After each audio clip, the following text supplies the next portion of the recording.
the Tap End, week number 3. Now, I'm not sure whether that intro is getting a little annoying or not, but we're going to keep with it anyway. Week number 3, I've been really looking forward to this one because I wasn't sure exactly how he was going to turn up, but let's dive right in and welcome to the Tap End, Mr. Pete Cann. How are you?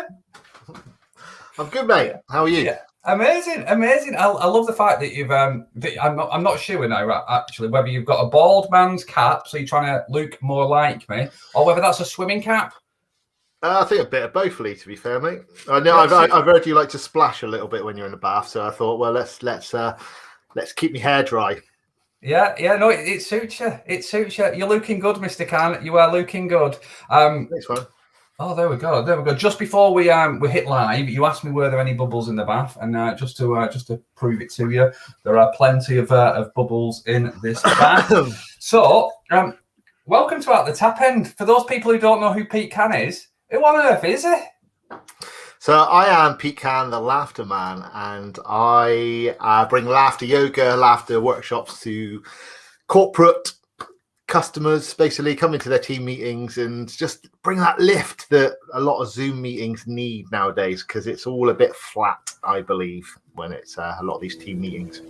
Yeah, we've been on Zoom for quite a while now because of a little pandemic that was happening. But I guess first, when you call yourself the Laughter Man, what is it all about? What is this laughter thing? How did you get into it? Just give us a little bit of an abridged story of how you became known as the Laughter Man with the red hat. Of course. So 2016, I was at a festival called WOMAD. I was walking through the Arboretum, heard laughter, and I thought there's going to be a comedian on stage. And as I walked around the corner, 100 people lying on the floor laughing on their backs. So I was just like, what is going on? I'm at a festival. I know, things happen at festivals, but just didn't know what was going on. There was a sign saying laughter yoga daily at 11:30. So I sort of went and spoke to Chloe, my wife, and the kids, and said, look, I'm going to go and try this laughter yoga tomorrow. Are you going to come? They're like, no, go and enjoy yourself. So I went and did this laughter yoga, and literally the lying down bit's the end of the session. So we did lots of breathing and laughing exercises. Excuse me. And then when I laid down, I just couldn't stop laughing. I literally was doubled over laughing. And when it felt like it was coming to an end, Steve, who was running it, said, right, has anyone got any last laughs to let out? And that was it. This lady behind next to me just went like that, and I was like, boom, I was off again laughing. and once we did the meditation at the end of the session, I felt really high actually on laughter, and I just like felt really engaged, really energized, felt really good, really wholesome, and I just thought then that I needed to dive in more and find out what it was all about. So the following year, I did all 4 days of laughter yoga, sort of really properly deep dived into it, which was amazing. And then sort of fast forward to 2019 was when I I became a laughter leader. So there's like a certification to say that you can lead these laughter sessions, and started doing a few corporate jobs. But as you know, Lee, I run a chef agency as well. So, I've got a real job. I say real job, that brings in the bread and butter at the moment. And obviously when that got kicked in, hospitality got shut down in March 2020, I dived into laughter really heavily then, because actually not because it was funny, but because I knew what it did for my mental health and how it made me feel. And it wasn't long before I suppose I came onto your radar. Actually, I think it was probably April time that you actually reached out to me and said, look, actually, Pete, come and do a session for some of my customers or my clients, and you were my first paying customer, Lee. Oh, I mean, we've come quite a distance, haven't we? We're now sharing a bath together. Well, what exactly. a year! What a year, Pete Cann. Exactly. So laughter, and you mentioned about bringing it to teams and businesses. What are the benefits? Why would somebody want a laughter man to come in and make their team laugh? I think there's a couple of reasons, right? First thing is it opens up our neuralistic pathways where our creative minds open up. So they say like exercising opens up these paths and gives you floods of serotonin, dopamine, endorphins. And laughter is a form of exercise because we're doing lots of yogic breathing. We're basically getting the blood pumping around the body. So that's just going to be firing up our creative minds. But it also is a really good connector as well. So when you laugh with people, you have this connection. So I liken it. So you remember when we used to be back at school and, you got uncontrollable laughter with a friend.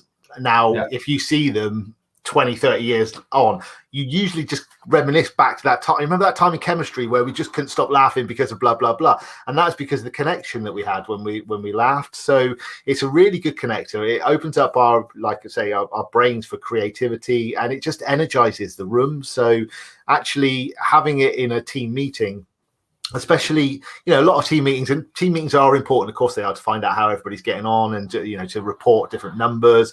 But there are times when we do team meetings where maybe we need people to be a bit more responsive and input into the meeting themselves, because a lot of times you could be just sat there just staring. And I've got to apologize as well. I'm not sure if you can hear the building happening outside at the moment. I don't know, but anyway. No, you're all right. You're all right. Perfect. Yeah, you're all right. Perfect. So just really good. Yeah, good. So you sparked a thought then. One of my favorite quotes is the Maya Angelou quote, which people forget what you said, people forget what you did, but people never forget how you made them feel. That's what popped into my mind when you were talking about making people feel happy and laughing and getting that connection together and stuff like that. But you're talking about forcing laughter. Is forcing laughter the same as real laughter? Yeah, definitely. I mean, this is the thing that blew my mind, was the fact that, your body doesn't know the difference between fake and real laughter. So it takes probably about 5 minutes of fake laughter before real laughter comes on. And then it's crazy, because actually when I laugh with people, I can tell when that click goes. And Lee, if we're going to do some laughter in a minute, I'll be able to tell, when we get to that point where you're like, actually, this is really weird. At first, I'm just laughing for no reason, but then all of a sudden, your mind just doesn't realize that actually you're fake laughing, and then you just genuinely start laughing. It's really, really powerful. Yeah, no, perfect. I would definitely love to do some laughter with you shortly. Just be mindful that I am in a bath. I do have a laptop in front of me in a bath, so I can't do too much. And don't ask me to stand up either. That would be the last at the tap end interview. We're only at week 3. Those are my only ground rules. But I'm more than happy to laugh with you, Pete. More than happy to laugh with you. So, what's your dream for laughter, Pete? My dream, my vision, is to 2,000 people from stage in San Francisco. That's my big vision, because it ticks a few different boxes. We're basically, obviously, be sat there or stood there on stage. Obviously, for a start, I've been flown across to laugh in a different country, which would be amazing. But to get to that point, obviously, I know I'm going to be doing laughter off stage in the UK beforehand, and Chloe, my wife, will be in the audience. I'll be looking out to her and just going, hey, look, I told you this is a thing and we've done this. And the kids are going to be in private school down in Cornwall, which is, again, part of a bigger move because we're moving to Cornwall. So I suppose the vision with the laughter is just to be, the laughter man, basically, which is what I am now, but to be on people's radars when they want to book somebody onto their event, somebody to come and energize their stage. That's me. That's why I've been put here, Lee. Yeah, no, good on you. What do the family think? What do they think? Yeah, because sorry to interrupt. The reason why I ask you that question is because I'm sat in the bath now, right, having conversations with a man in the bath, and my little girl said to me not so long ago, "Oh, you're going to go and talk to another man in the bath," and so people don't necessarily think that what I'm doing is overly normal. But when you talk about bringing laughter to people and just and fake laughing until it becomes real laughter and connecting people, what do the family think about it? I think they prefer laughy dad to shouty dad. Yeah, I mean, that's really, really important. There's days where I don't laugh, and I'll be honest, Lee, today I didn't laugh this morning. I didn't get onto my clubhouse and do my laughter because the tradesmen turn up and it all just got a bit and my energy levels have been quite low today because of that. And I'm sensing there's a few different things that are going on, but actually, if I don't laugh in the day, my fuse is a lot shorter. So Yeah, I think, and also there's times where, especially sort of, I did WOMAD Festival, which was probably the biggest event that I've done, and the family were there, and my lad at the time was 7, and he was in the audience, and he had his little waistcoat on, he had a little hat on as well, and he was just like doing all the stuff, and I looked at him, and he looked at me, and I could see that sort of chest proud moment, because there's so many people around, and I was creating this laughter energy, and he was just like, yeah. So they get it. They get it. I think they just want to see me happy, really, and then it just makes me happy, Lee. Yeah, no, I love that, and that comes across as well. All of the content that I see, the effort and energy that you're putting into it, you fully believe it, and you're all in on this laughter thing. And yeah, I definitely would like to laugh with you. And I guess I just want to pick up really quickly or briefly on. I commented to you the other day that the hook that I think that you're tapping into to bring laughter to meetings, the graveyard shift, the bit that if you're in an all-day meeting where it's a little bit low, or it's the slot before lunch, just after lunch, the slots at the end of the slots that people don't like presenting in, those are your optimal slots, aren't they? Yeah. I love that. I love that. Because I think there's real value in what you're doing there. So everybody does what they can to avoid the slots that you want. So what are at the end of your slot, what are people able to do that they weren't able to do before? They will be able to have some sort of triggers which can bring laughter into their day. So certain laughter exercises, they'll be able to sort of clock themselves. I mean, like red light is one I do, red light laughter, when you're driving along and you hit a red light, and you know how road rage can really sort of set in quite quickly when we hit a red light, especially when we're in a hurry, but actually we can't control it. But what we could do is just sit there and reframe it by just looking and just going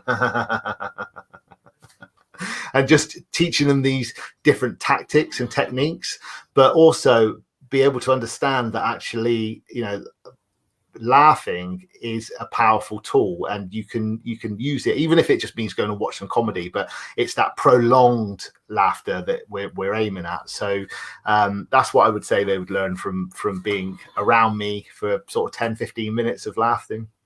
Yeah, perfect. Love it. So I think it's about time, Pete Cann. I would love the opportunity to laugh with you. What have you got for us? Okay, so I'll just run through some real basics for you, Lee, then, first of all. So first thing we're going to do, we're just going to work out what laughter is. All right, so we're going to take a nice deep breath in like this. We're just going to let out a long sigh. Okay, that feels good when we do a big sigh, right? This next sigh, we're going to let out a long ha on the out breath. So take a deep breath in. We're just going to go Okay, so that's all laughter is a ha on an out breath. So what we're going to do now, we're going to take a deep breath in. We're going to hold it for 5 seconds. Then we're going to laugh for 10 seconds. Okay, so take a deep breath in. Hold it, hold it, hold it, hold it, hold it.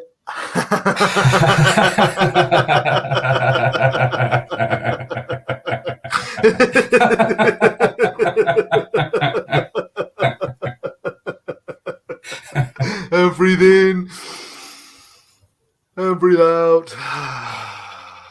Okay, so that's just that quick laugh exercise. What we'll do, we'll run through the 4 laughs that we've got humans. First laugh, shallow laugh, comes from the neck. It's a laugh where maybe we don't feel like laughing, so we're going to tap our collarbone and we're just going to go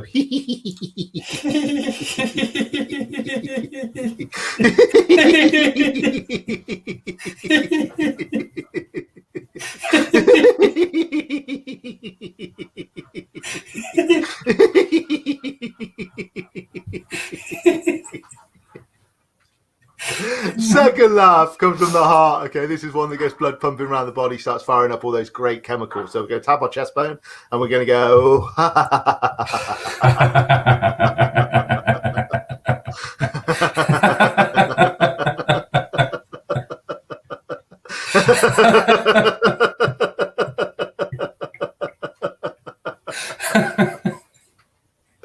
Third laugh is our belly laugh. Okay, this is the important one. So we're going to basically do our best Santa laugh by holding onto our belly, but we're going to exhale on that out breath. So we're going to go Take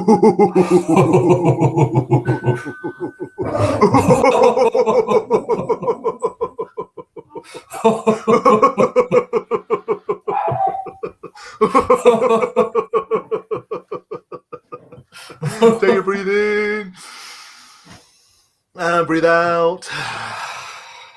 One last exercise. We're gonna just stand there like that. We're just gonna open the door and we're gonna answer the door that's just been run.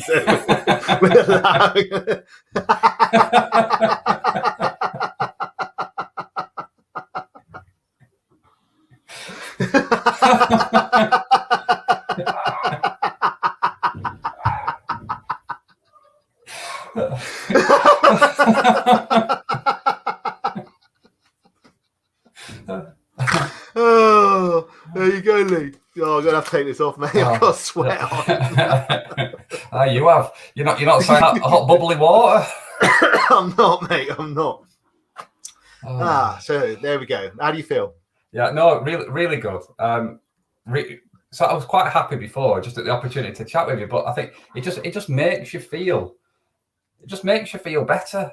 Just makes you feel better. And I came prepared today as well, Pete Cann. Okay. You got that? Nice. Yeah. Okay. Giggle soap. Right, we're going to have to use it, mate. Here we go. Yeah, let's... oh, there we go.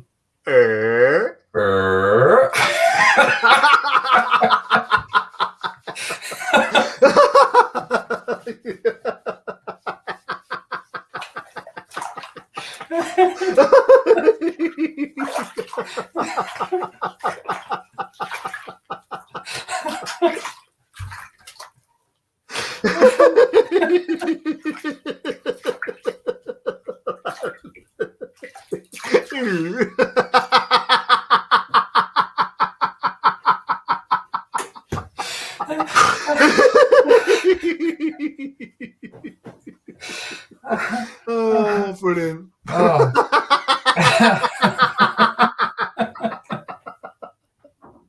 Oh, mate, I needed this. Is that the first time that anybody's ever actually washed themselves, Pete? Whilst probably with it.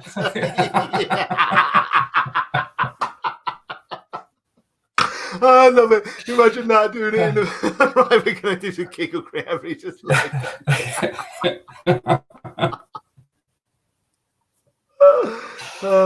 Brilliant. Oh no! Thank you so much for that. That was really good. My little girl just stood at the door then and watched me washing myself whilst laughing, talking to a strange man. And then she realised it was the laughter man. It was fine then. And then it's all allowed. It's all allowed. So what's next for Pete Cann? What is next for him?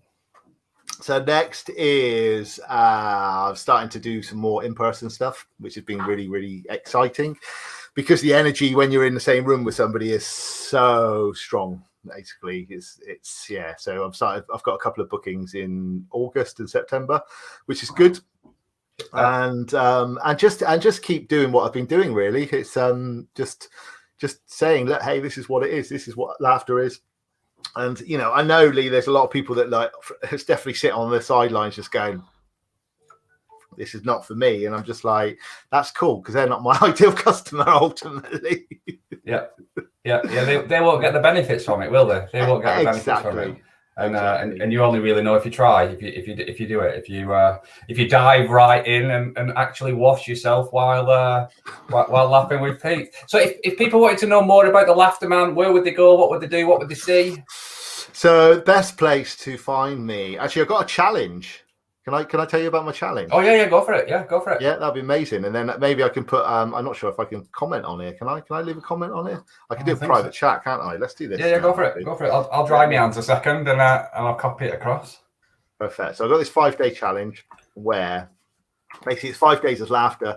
The first day is a 2-minute video, then it goes 3-minute, 4-minute, and then it finishes on an 8-minute video. So the plan is that and I'm all about goal setting as well, Lee. So it's all about setting yourself a goal for the week, and it doesn't have to be a massive goal. It can be just like, right, we need to paint the spare bedroom, or need to do, I don't know, a piece of coursework that needs to be done, or a piece of copy or something. But set yourself that goal at the front end, and then follow the 5-day process, and literally you'll get an email every morning with the video of that day's video, and just follow the lead really. And it's, yeah, I just really believe that laughter's got a powerful way of getting things done. Your tick boxes on your to-do list, I really believe it. You know, when pre-lockdown, when I had the chef, well, I still got the chef agency, but when I was in the office, I used to laugh every morning to get me in a good headspace to create copy, to make sales calls, to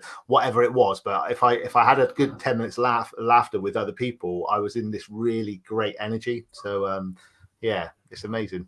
Yeah, love it, love it. Look, so when should people not laugh? When should they not laugh? I don't know really, because there's times where some people say, well, we shouldn't laugh when maybe we're at a funeral, and some people say that they do laugh when they're at a funeral because of the pressure, I think, and just the feeling of not being able to laugh, and that obviously makes things worse. It's the same as when we were at school and you weren't supposed to laugh. It was, but when should people not laugh? I mean, even if you were in a job interview, it's just like, as long as you don't just like laugh out loud, like in their face, like that sort of laugh, as long as you like being like jovial, I think it just shows personality. It shows that you're intelligent to understand humor as well, which I think is important. Yeah, I think that's one thing that you've taught me. You can laugh at any point in time, and then the benefits of laughing. You control that, don't you? You control what you do, how you do it, when you do it. And I think just by laughing, if you want to make yourself feel a little bit better, then just try laughing.